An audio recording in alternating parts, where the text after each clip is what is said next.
எல்லாருக்கும் வணக்கம். உங்களை முருகன் டிஎன்பிஎஸ்சி யூடியூப் சேனலுக்கு அன்போடு வரவேற்கின்றேன்.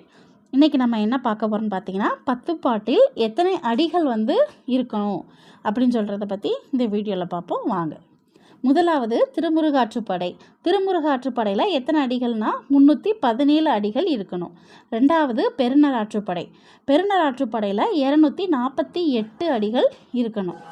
மூன்றாவது சிறுபானாற்றுப்படை. இதில் எத்தனை அடிகள்னால் 269. நான்காவது பெருநராற்றுப்படை. இதில் 500 அடிகள் இருக்கணும். ஐந்தாவது மலைபடு கடாம். இதில் 583 அடிகள். முல்லைப்பாட்டு 103 அடிகள். ஏழாவது மதுரை காஞ்சி 782 அடிகள். எட்டாவது நெடுநல்வாடை 188 அடிகள். ஒன்பதாவது குறிஞ்சிப்பாட்டு